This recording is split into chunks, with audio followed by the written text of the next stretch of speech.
Hello everyone, this is part 16 of What If Naruto Was Neglected and Escapes to Kumo, and I hope you guys enjoy this video and to like, to subscribe, to share, and check out the playlist, to see more comment down below. Now let's start the intro. They call me a god. They call me a god. They call me a god. Join my membership, the perks are great. It's in the description. Konoha Council, 1 week later. Fugaku didn't know whether to be happy or angry at the news Jiraiya recently shared with him. Orochimaru was supposed to be his K. Orochimaru was his prey, and he should have been the one to end him. His Uchiha pride demanded that he end the one responsible for K, his family. He wanted to look the snake in his eyes and enjoy the life leaving those snaky orbs. Of course, he had his shinobi looking for the snake and hunting him since the Chunin exams, but they had no luck. There was also the fact that he had lost over 40 shinobi in those recon missions into Rice Country. Then there was the matter of who K him. If reports were to be believed, then it was Uzumaki Naruto, Rutomaki, leader of the Divine Bolts. The root shinobi in the area reported supernatural storms unlike any they had ever seen and eagles occupying the darkened skies. The battle left scars on the land and the pictures of the remains of Orochimaru's labs were jarring. To think that the boy, the Kyuubi Jinchuriki, had grown that strong. That should have been his asset. It should have been his loyal weapon. That boy belonged to Konoha and the damned Uzumaki woman stole him. To make matters worse, that same Uzumaki woman made Kumo into a terrifying threat that felt nearly insurmountable. To make matters worse, 3 of his targets were in that country and it made the task he accepted seem terrifyingly daunting. Fugaku tabled his thoughts as he sat down into his Hokage seat in the council chambers. Jiraiya, Danzo, Homura and Koharu were standing behind him and they took their seats next. The shinobi and civilian council sat next, and they all looked expectantly at Fugaku. I have called this meeting today because Jiraiya has provided a report that is relevant to the safety of Konoha. Jiraiya, if you would share what you found. Fugaku spoke in a disciplined monotone. Jiraiya, fresh off another bender, stepped forward and spoke in an uncertain manner. Well, the toads told me that the eagle summoning clan assaulted Raichi Cave. The white snake sage let the eagles attack Manda and his kin. Orochimaru and the Cobra tribe of the snake clan are dead. Other than that, Kumo made a decisive move on Orochimaru, and they took out at least 20 of his labs over the last week. Orochimaru retreated to the summoning realm to escape one of those attacks. If witnesses are to be believed, then it was the Eagle clan and Inhuman Storms that did this, which means that it was Uzumaki Naruto. After some stirring from the council, Shikaku spoke, "Isn't this good news? The troublesome traitor of Konoha that attacked us a couple years ago is now dead. Why do you sound so morbid?" Fugaku coughed. The rise of Kumo and their alliance with Kiri, Wave and Azushio makes them a threat we can no longer ignore. In addition, it appears as if they have made an official non-aggression treaty with Iwa. Inoiki spoke next. That is still not bad news. We knew we were falling behind Kumo and they have made no acts of aggression towards us. In fact, they took out one of our greatest enemies. Danzo clicked his cane on the ground. The problem is that Kumo is now too strong. It is only a matter of time until they turn their sights on us. Sum growled, "I am no fan of the Uzumaki boy, but I am not following. We have a non-aggression pact with Kumo that has gone pretty well. We have had minimal clashes on the border with them and even fewer overlapping missions." "What aren't you telling us, Hokage-sama?" Hiashi asked. "The Uzumaki boy avenged my fallen wife and daughter. I know their souls can rest easy now that the snake is in the ground." The civilian council had been watching this and also thinking similar things. They were glad that the traitor was dead and that he no longer posed a threat to the village. They hated the Uzumaki boy, but he had left the village well enough alone. They didn't understand the shinobi balance or how the scales of war were tipping. However, Mibuyuki would always back her husband. It was her duty as his trophy wife. "Dear, what are we missing? Clearly, you know something that we don't, and it is bothering you." Mibuyuki's naturally loud voice cut above the rest. Fugaku cleared his throat, actually surprised that the Haruno woman was useful for once. On the surface, this looks like a good thing. However, it is upsetting the power balance too greatly. Kumo is too great of a power now, and with 3 of the major 4 daimyo on its side, it is only a matter of time until they turn their sights on us. Shikaku edged his head to the side. Why would they? We have done nothing, and they have done nothing. I understand the board being set for a stalemate, but what possible reason would they have to attack us? The Uzumaki's grudge. Danzo growled out for Fugaku. If their power is so much greater than ours, then I will likely destroy us to appease them. That does not compute. If I wanted us dead, then he could have joined the invasion and tipped the scales. Inoiki said. There is something else going on here. Homura stepped forward. The balance of power is disrupted, and we are going to the court of daimyo to get the Kyuubi Jinchuriki back. Hiruzen scoffed loudly. Oh, so that is why you are upset. You think the daimyo will agree to hand the boy over? Is he even the Kyuubi's Jinchuriki anymore? Do you have your facts set? Fugaku pounded his fist on the desk. The Uzumaki woman is a traitor, and her son is the rightful property of Konoha. This is the only route that doesn't lead to direct war. Hiruzen crossed his arms and let the council speak for him.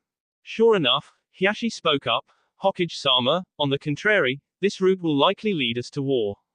Making demands of Kumo when they have placed such high value on the Uzumaki family will necessitate a war. Furthermore, if Uzushiogacore has been revived, then it is likely that Kushina is the leader. That would make her a daimyo and kage in her own right. Your play at punishing her will only backfire because the daimyo are each trying to curry her favor to gain access to her seals.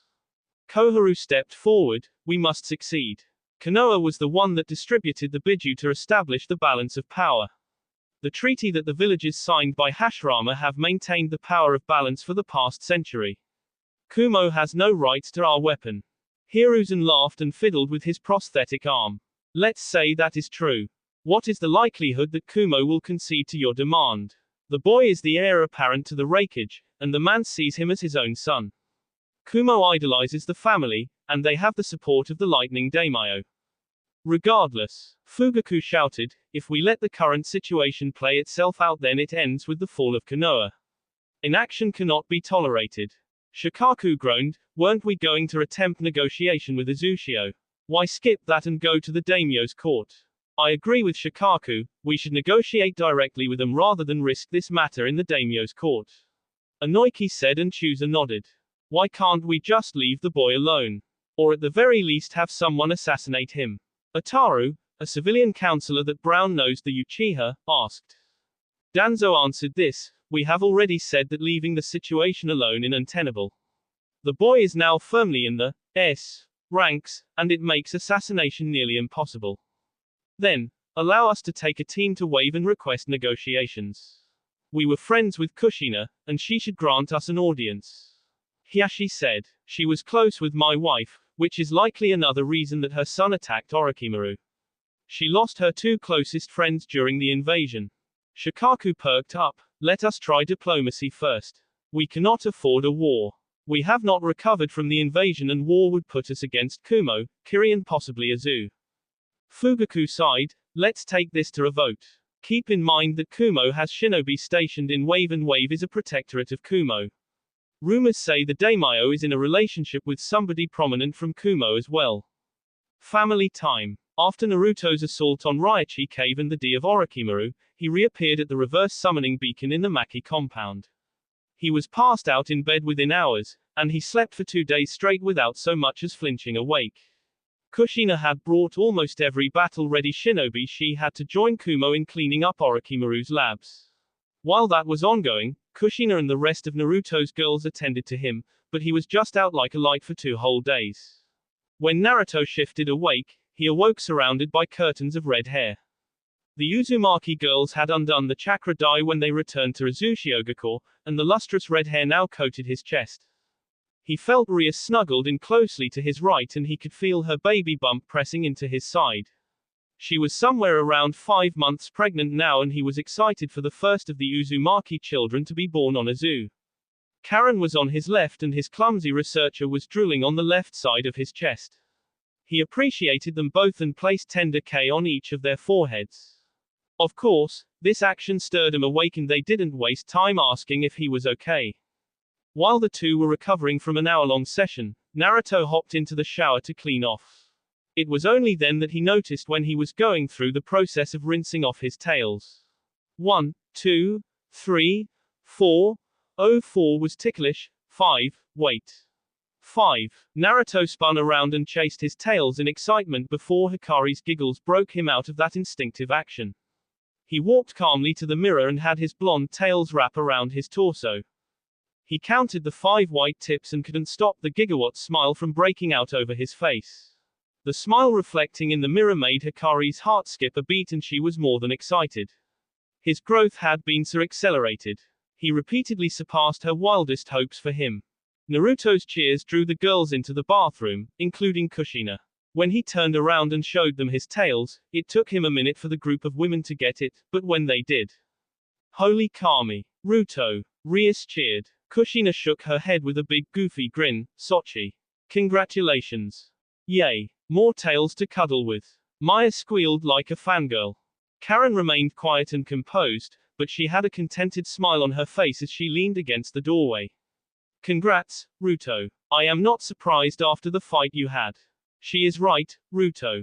The amount of demonic chakra you used spurred this forward. I thought you were a way away from your 5th tail, but your sage training and your rage made you pull on some of my power. Regardless, you earned it.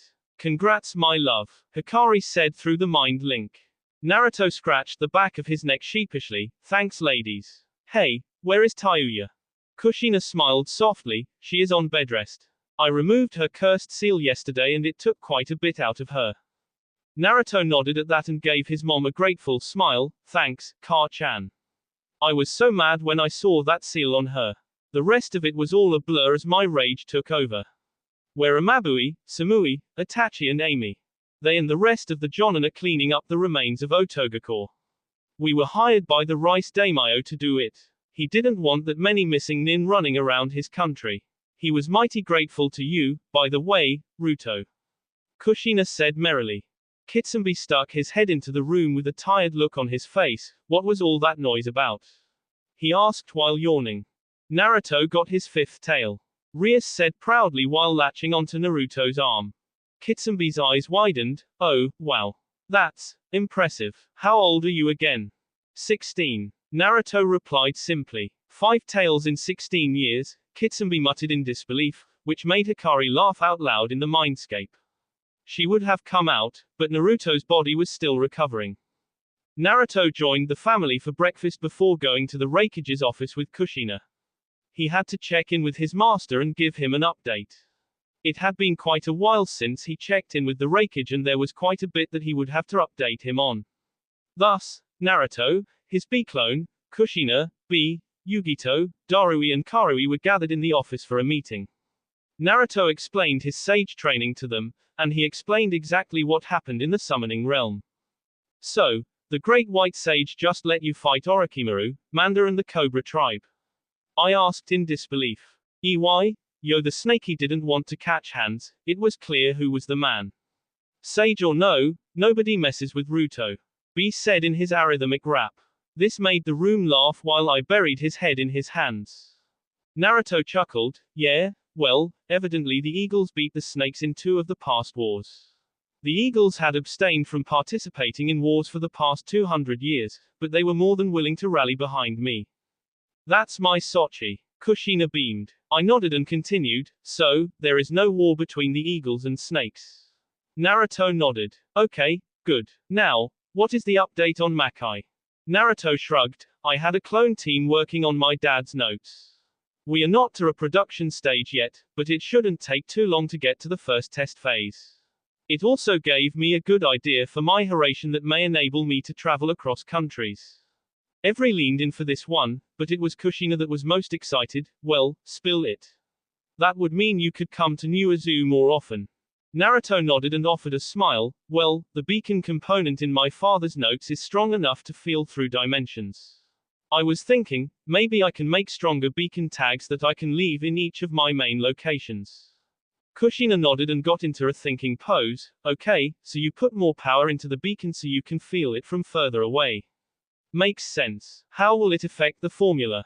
Naruto shrugged. The formula is a 3-layered seal already.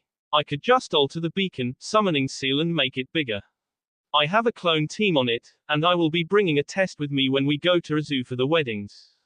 Darui shook his head. You just keep redefining the line between possible and impossible. It's what the Uzumaki do. Kushina chirped excitedly while smiling broadly. I kept the conversation moving forward. Speaking of the wedding, how exactly are we going to do that? There isn't really a template for marrying 7 women at once. Yugito scoffed. That isn't even including the Uzumaki girls. Geez, Ruto, if I didn't know what a great guy you were, I would have used Nibi's power to castrate you on behalf of the women of the world. B held one hand over his and used the other to add motion to his rapping. Hey, little kitty, don't be like that. Ruto will put you on the mat. Ruto isn't the one to blame, all the ladies hold in the flame. My boy didn't ask for it, it just happened that the ladies are smit. Naruto chuckled, thanks, B. I appreciate the backup. As for the wedding sensei, Hikari will take the lead and will answer the vows on behalf of the ladies. After the vows, we will adhere to Uzumaki tradition and offer our B to the whirlpool. Kushina nodded proudly, that is right. Adding them to the main whirlpool will make the island recognize them. If their love isn't pure, then the whirlpool will consume them, or so legend states. That's not morbid, Darui muttered. Crazy Uzumakis, Yugito followed it up. I clapped his hands, good. Sounds good. The invites have been sent out and we are set to televise the wedding for Kumo, Lightning Capital and Wave. Kushina, are the hotels up and running on the island? Yup. Kushina answered simply and elaborated when Every looked at her expectantly. The sailor hotels have been up and running for a while. The luxury hotels are ready for the dignitaries. With the business out of the way, when will my girls be coming home? Naruto asked. Cleanup in Oto is scheduled to take 2 weeks. Your girls are leading squads and taking out the remaining hidden bases. I said. Darui added, each time we find one base, there are more locations discovered. The snake had so many damned bases it is unbelievable. Naruto nodded, okay, well, that's good, I guess. I was just hoping to see them. I laughed, it's just a couple of weeks, Ruto. You went away for almost 4 months. Why not go to a zoo and check in on Tsunami and Inari while you are at it? Naruto sighed, yeah, okay. So, I am free to roam for a while. I nodded, sure thing. Take the time to get the beacon done and work on that teleporter. If we can get those 2 done, then we are closer to achieving your goals. Plus, the Kitsune would be some additional firepower. Naruto cut that off, it will most likely be the other way around, sensei. The situation over there didn't sound great. That being said, it is still one of my priorities. For now, I will go to a zoo and get some dedicated SEAL work in. When the beacons are ready, I will drop them off to our allies. I nodded, very well. Keep your communication scroll on you and be ready for any summons. Naru is holding things down well in the office for the time being. Naruto edged his head to the right in question, Naru. Karui laughed, it is what we have taken to calling the B clone. Since your nickname is Ruto, we figured the B clone could just go by Naru. Naruto locked eyes with his B clone who simply shrugged and winked at him. Naruto shook his head, he had evidently missed that during the last memory transfer. Whatever works. I am going to pack up and head out. I will fly the girls back to New Zoo. You coming, Ka-chan? Wave Country, Tsunami 2 weeks after Orochimaru's defeat. Tsunami carried baby Kaisa with her as she walked through her town, her country. It was still surreal for her to realize that these were officially her people. It was super helpful to have backing from Kiranji, and Kushina when it came to being named the leader, but she was already ready to hand off the official to Kushina.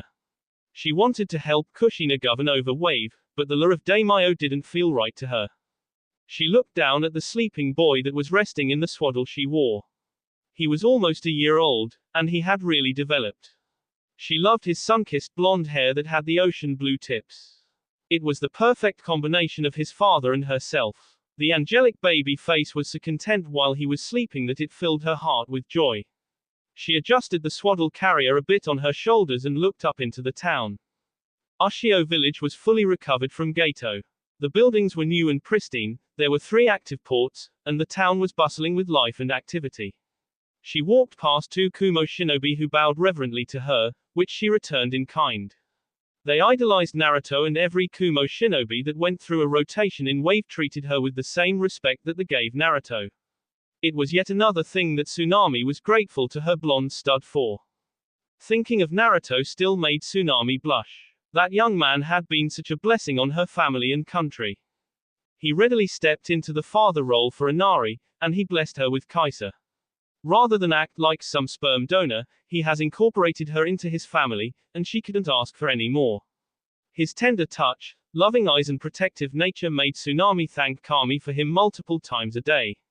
His messages made her chest tighten and heart swell, and she couldn't remember ever being this happy in her life. The Uzumaki women each spoiled her like crazy, and Kushina regularly stopped by to check in on her. It helped that the island was only 2 hours away by boat, but it was still unexpected and greatly appreciated. The alliance with Azushio was give and take, but Tsunami was fully willing to admit that Wave got more of the benefits. The protective seals, the increased business from the ports, the shinobi that was stationed on Wave. All of these things helped Wave prosper like never before, and the people of the island knew exactly who to thank. That being said, Wave citizens knew to keep their traps shut and lips tight when it came to interacting with the sailors. Wave went from an innocuous third world island to a central trading hub and high-value target in less than a year. Each person that entered Wave was screened by the shinobi with the help of seals, but that didn't mean that it was safe to talk in the open. As Naruto warned her, Wave had caught and released multiple spies in the past couple months after Naruto's identity was revealed, which served as the proof to his warning. Tsunami rounded the corner out of the market district while greeting her people and walked into the police station. She checked in with Shi regularly in order to stay on top of Wave security. She walked past a group of 10 Kumo shinobi and their Wave apprentices and back into Shi's office. The blonde-haired man looked up from his paperwork and offered her a sincere smile. "Good morning, Tsunami-sama. How can I help you today?" he asked pleasantly. Tsunami huffed playfully. "First, you can stop with the Sama nonsense. You know I don't like it. Second, I was just doing my rounds and wanted to know if there was anything I should be made aware of." She shrugged. "Caught a couple of spies from unknown nations yesterday trying to come in through the ports. They are being detained and questioned until the ship they arrived on has completed its trading. The emergency seals are up and effective on the bridge and each of the ports. Your police force has proven effective at screening newcomers and things are looking good." Tsunami nodded with a smile on her face. "Thanks for all of your assistance. I couldn't have done all this without you guys." Before she could respond, a Kumo Chunin from the patrols entered Shi's office and bowed to the two of them. Upon prodding, he gave his report. "Teiku, there are 9 Konoha shinobi at the bridge requesting an official audience with Tsunami-sama." She looked to Tsunami before looking back at the Chunin. "For what reason, and were you able to identify them?" The Chunin nodded. "Inoiki Yamanaka, Chusa Akamiki and Shikaku Nara are leading the contingent. They are accompanied by their children as well as Hiyashi, Hinata and Neji Hyuga."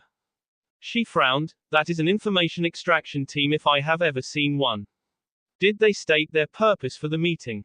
The Chunin shifted nervously. "They say that they wish to use Tsunami-sama to gain a meeting with Lady Shina."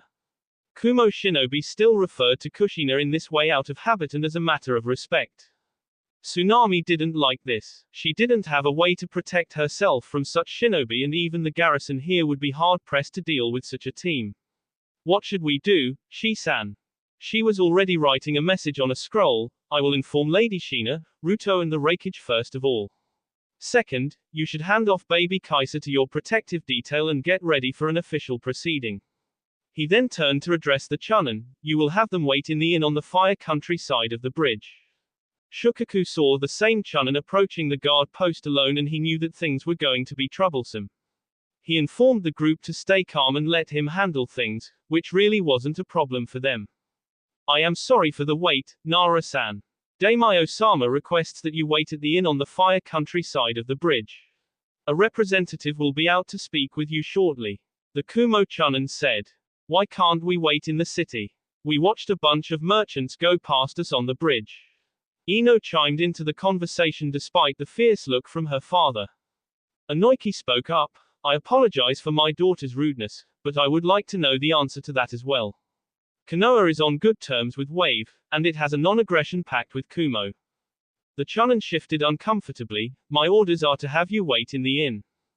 Chusa beamed a smile and slapped a friendly hand on Inoki's shoulder. Let's not stir up trouble. We can grab a bite to eat and wait. We did drop in on him unannounced. His friendly attitude earned a grateful look from the Chunin and other Kumo shinobi manning the guard post. I assure you that the relevant parties know that you are here, and you will get a prompt response. The Kumo Chunin answered before watching the Konoha group leave the bridge. That's certainly not a good sign. They are treating us like adversaries already. Shikamaru spoke what everyone was thinking. Shikaku wore a thoughtful look on his face. Well, it is likely that the Uzumaki clan has substantial pull in Wave. We may have a non-aggression pact, but that forgets what lies underneath the situation. You mean that Ruto guy, right dad? Ino asked, the guy that hurt Sasuke-kun. Shikamaru shook his head. Ruto-san was in the right to execute Sasuke on the spot. The fact that he didn't showed self-restraint. His Idini being revealed makes things make much more sense now though. Hiyashi remained stoic as he walked. Yes, it does offer insight. I still remember Kushina's plea for help. Hitomi never forgave me for denying her. Chusa frowned. We were all told that she was exaggerating. We were all lied to.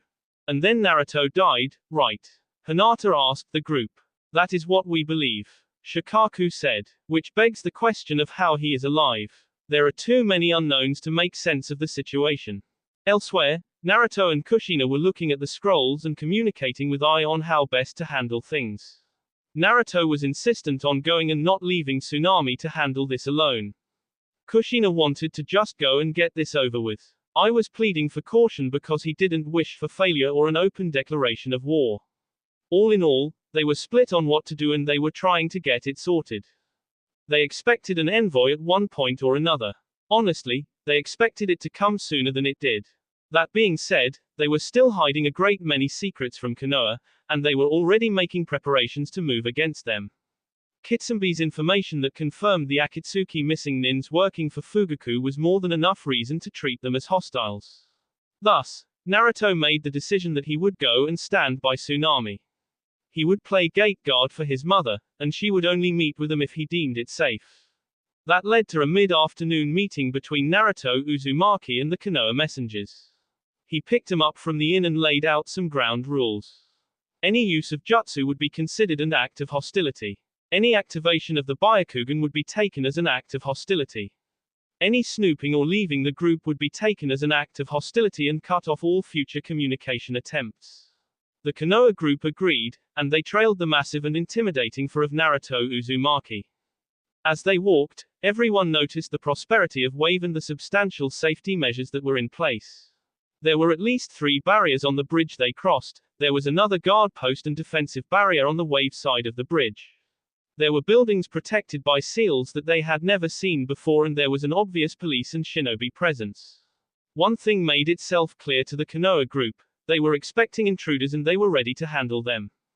So, Naruto-san, what can you tell us about Wave Country? Shikaku probed lightly. Naruto didn't even turn his head. He kept walking and answered the question. After our mission to eliminate Gato, Wave hired Kumo as a defense and training force. He kept his answer short, sweet and obvious. Ino stepped forward. Ruto-san, can you tell me why you left Konoha? The adults cringed at the question and Inoki restrained the urge to facepalm. Other than dying. Ino nodded. No. Naruto answered harshly. So, you did die? Hiyashi asked. Don't feel much like talking about it. You guys had my body in the morgue, did you not? Naruto answered. Then how are you back here, alive? Shikamaru asked with his mind racing at the implications. Naruto shrugged. It's a mystery. Everyone translated that too. I am not telling you a. Shikaku sighed. I apologize for the rude questions. So, are you going to be partaking in the talks? Naruto nodded. In what capacity? Naruto shrugged. Do you consider us hostile? Naruto stopped walking and turned around with his poker face in full effect. You are a smart man, Shikaku-san. Do you believe it is polite, proper or decent to ask such a question directly? Everyone could feel the power starting to break free from the seals on the combat uniform Naruto was wearing. Chusa stepped forward to defuse the situation. He held up his hands and offered a disarming smile complete with pudgy eyes closed. We apologize, Naruto-san. You are a mystery, and you know how the Naras are with their puzzles. Naruto turned around and kept walking. He remained silent until they entered a beautiful building that was labeled, Ushio Town Hall. Naruto guided them back to a conference room where 12 chairs were sat in front of a longer table that would normally contain Ushio's council. The Konoha group sat and noticed that the shinobi guarding the room didn't even bother hiding themselves. They also noticed that Naruto took a seat that would indicate he was Tsunami's equal. Thank you for waiting. Tsunami began politely. Your visit was unexpected, and I was busy with other duties. Welcome to Ushio Village, capital of Wave Country. Hiashi, the more familiar with official proceedings, spoke for the group and bowed. Thank you for having us, Tsunami Dono. We hope the recovery of your nation is going well. Tsunami offered a small smile. It is. So, how may I help the shinobi of Konoha? Hiashi slowly removed a scroll from his white silk kimono. We are here for 2 reasons. First, Konoha wishes to offer an alliance agreement. Second, we wish for you to organize a meeting between Konoha and the Uzumaki. Tsunami made a practiced motion with her hand and one of the shinobi walked forward. She was so out of her element that she was struggling to remember all of the formalities.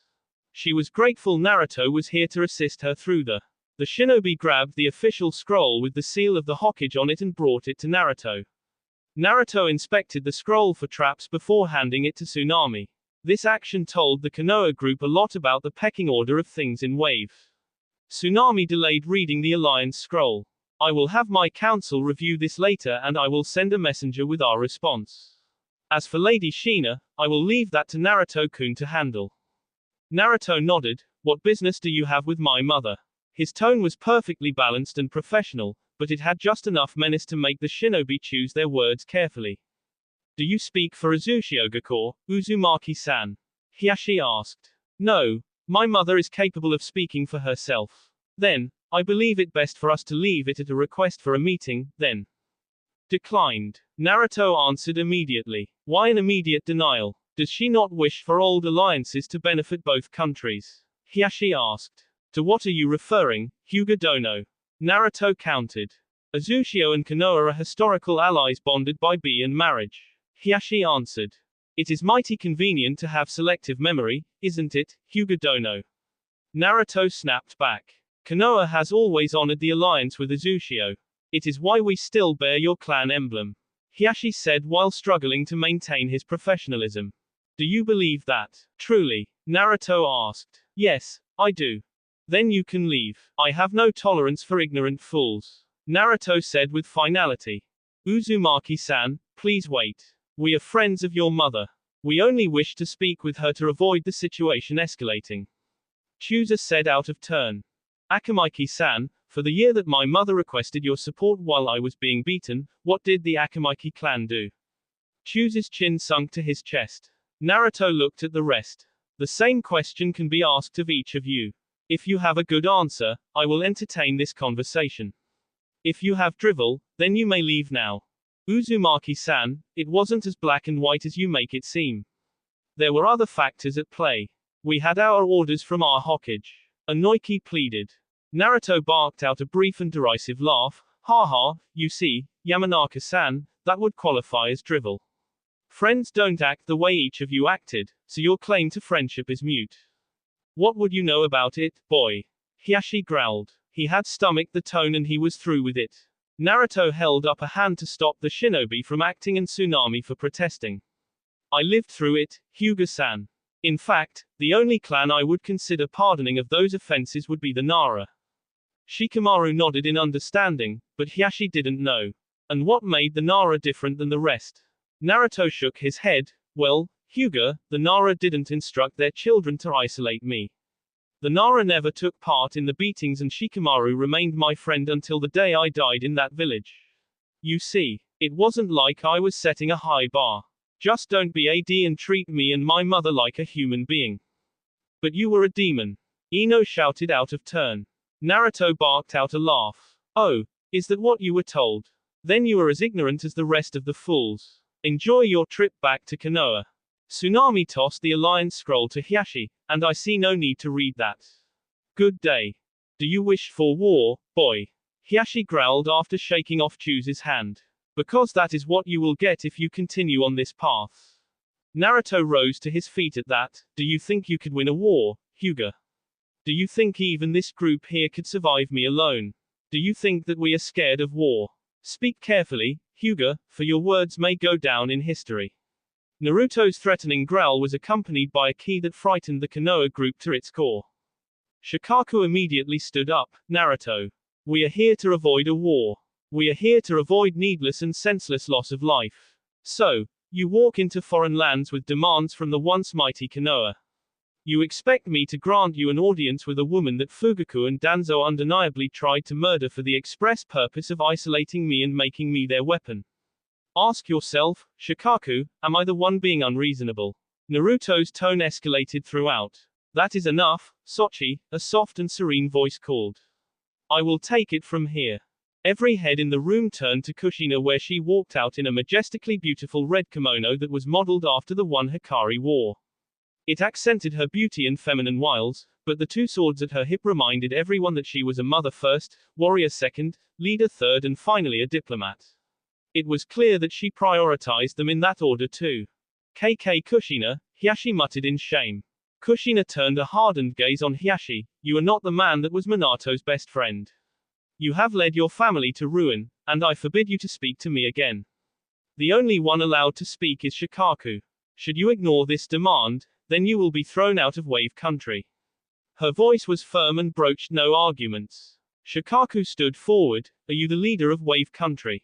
Kushina softened her features into a placid and impassive visage. I am the Azukage and Daimyo of Azushio.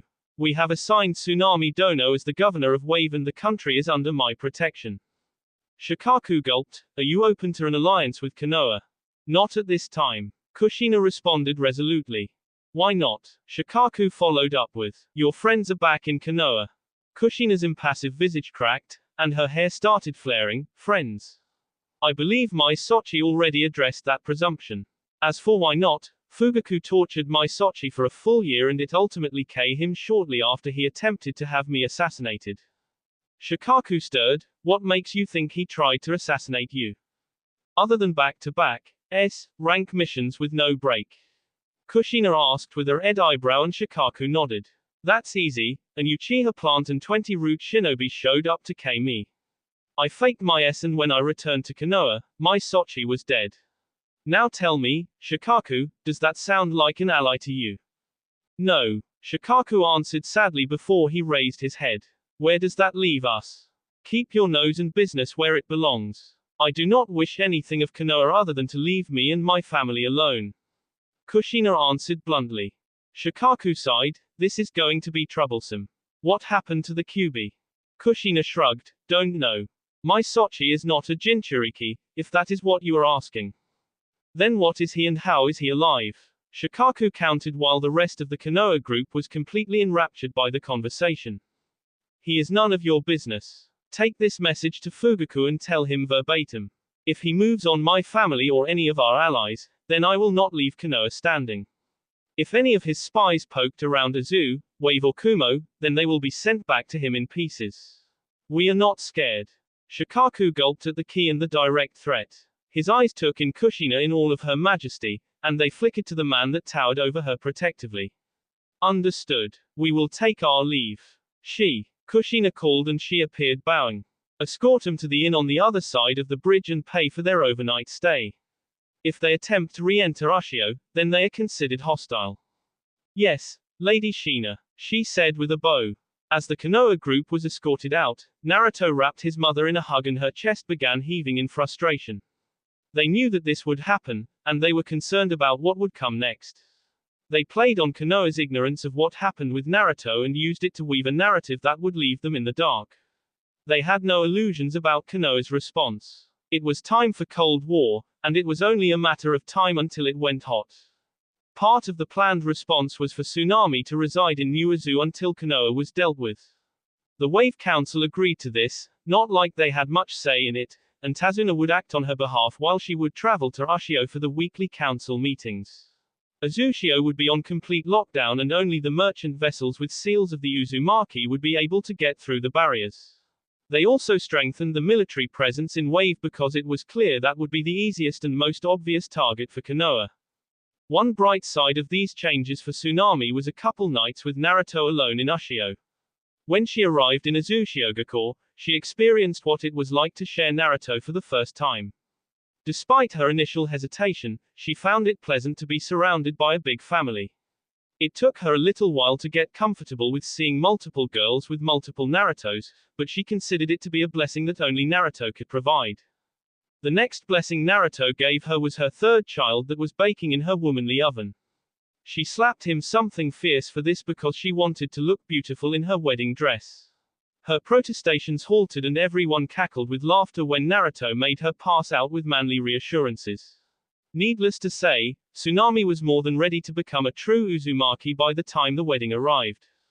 Konoha's response: 3 days after meeting in Wave, Fugaku was holding a private meeting with Danzo and Black Zetsu in his office to get an update. It had been months since he sent Zetsu and the Akatsuki to Kiri and he was hoping for good news. And good news he received. Well, the Akatsuki proved effective and Kakazu was able to capture Utakata with help from Hidden. The boy is in bad shape, but he is confined in the cellars of Root now. The Sanbi was sealed away into the holy pot that once sealed Shukaku. We took that from Suna, and we were able to seal the Sanbi in it with help from Deidara's explosions to coax it out, Kisam's Samehada and poisons from Sasori. Black Zetsu finished the initial report. Good, Fugaku said with a wicked grin. Did you encounter any Kiri forces? Black Zetsu cackled. We K them and sent some white Zetsu clones to assume they're Idinis to infiltrate Kiri. We do not believe that Kiri is aware, but that remains to be seen. Fugaku nodded. Anything else? Black Zetsu nodded. With so many Biju ready to be sealed, we decided to grant you Madara-sama's Rinnegan. Understand this, Fugaku, that this is a gift. If you fail us, we will remove this privilege. Danzo's eyes widened at the mention of the Rinnegan. Will this be enough power to fight against Kumo? Why seal the Biju away when we still need him to fight? Black Zetsu seemed to contemplate that. Well, that is a conundrum. Kumo is way too strong right now. We can weaken Kiri with the white Zetsu clones. However, the army is not ready yet and we will need more time to develop them all. Fugaku sighed. There is also the issue of the Kyuubi. Shikaku returned and informed me of the conversation with Kushina and Naruto. It is clear that Wave is not friendly to us. They also said that Naruto did indeed die. Tell me, Zetsu, you know more about shinobi history than anybody. You orchestrated the downfall of the Uzumaki. Could they revive the dead? Black Zetsu looked contemplative and nodded. Yes. From what we know, it only takes a sacrifice and a mask. The Uzumaki Mask Temple was cleared out shortly after Kushina's disappearance. So, the boy died. Then what happened to the Kyuubi? Danzo asked. Black Zetsu shrugged. If the vessel died, then it should reform. It reformed during your invasion, but it has gone quiet. You reported that it disappeared through a portal, but Madara closed the portals to Makai. I do not believe that it was actually able to return to Makai. It is a craft fox. It was the last Biju to be captured and subdued for a reason, after all. Shouldn't you be able to feel its chakra?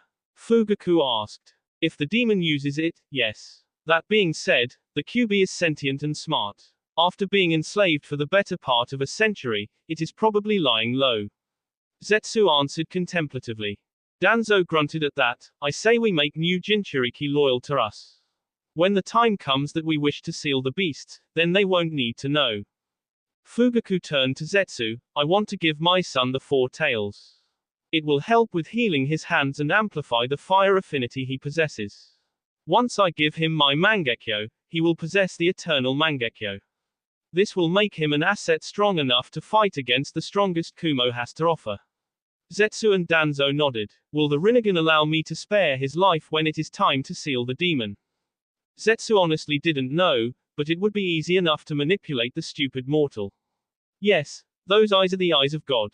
Fugaku nodded with an evil smirk on his face. Good, then that is what we will do. We will leave Kumo be for now until our Jinchuriki can get trained up. Now, it is time for this damnable council meeting. Fugaku watched the reaction of the council as he let Shikaku and Hiashi complete their report. He needed to use this to stir them to action, but he also needed to delay it for now. He wanted his new Uchiha Jinchuriki warriors and he wanted them to have time to acclimate to their demons. Thus, he would play the merciful leader now and he would construct some evidence later when his Jinchuriki were ready.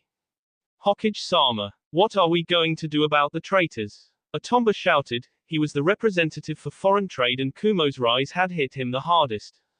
Nothing, for now. Fugaku answered calmly with his hands clasped and head resting on his hands. Shikaku raised an eyebrow. I appreciate you not being troublesome, Hokage-sama, but might I inquire as to the abrupt change in mentality? Fugaku eyed Shikaku carefully, because we are at a distinct disadvantage at the current time. We cannot afford to go to war, but we can still put political pressure on them. While the pressure is applied, we will ramp up our shinobi training and prepare for war. Hiruzen sighed. Why is war inevitable? The way I see it, all they want is to be left alone.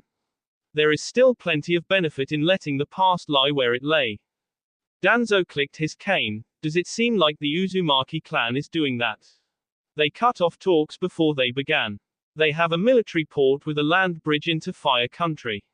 They have 2/3 of the elemental ocean under their naval control. And we have Fire Country, Wind Country and River Country is soon to pledge allegiance to us to benefit from our trade. The raw materials from Wind Country and the missions are more than enough to keep us occupied. Shikaku countered Danzo. How would you plan on outpacing Kumo's growth? Their education system, seals and military training appear to be better than ours. Not to mention they have actual allies that are to be bound by marriage. Hiashi added his unfavorable logic. Fugaku sighed. We will recruit more, train more and we will set more rigid standards for our shinobi. The alliances and marriages will fall apart if we manage to KO Uzumaki Naruto. Hiruzen chuckled wryly. Yeah, because that will be easy. Let's plan on a 16-year-old, rank shinobi that is the son of a Kage, the apprentice of another Kage and is named heir apparent to the Raikage. Not even you could pose a challenge to the boy, Hokage Dono. He is but one man. Kumo is spread thin, and they have many weaknesses. Homura said with dust puffing out of his throat with every word. Care to elaborate on that? Sume asked dubiously. Their alliance is spread out. Kiri is a week away by ship, Am is almost 2 days travel by foot and Wave and Azushio are at least 1 day away from Kumo. If it comes to war, then they cannot defend all of their territories simultaneously. Danzo broke it down crippled geezer style. Aren't we forgetting the seal protections? Anoiki asked before clarifying. Wave was protected by no less than 5 barriers from the bridge alone. Based on intelligence reports, it is just as challenging to enter from the ports. The seas are patrolled and that doesn't even take into consideration how many daimyos you would piss off if we were to start this war for shaky reasons. Hiashi nodded and spoke. He is right. The daimyo could care less if we are the number one or not. Koharu scowled. Those rich nobles only care about their coffers and luxuries. Sume coughed something like, pot meat kettle. Which earned chuckles from the Shinobi Council and scowls from the rest of the council. Fugaku pounded the desk. We will hold for now. The ramp-up will begin and we will be prepared for war. The stage is set, and it would be foolish not to be ready. That will be all for this video. Be sure to like, subscribe, share, and comment down below for more videos. Goodbye.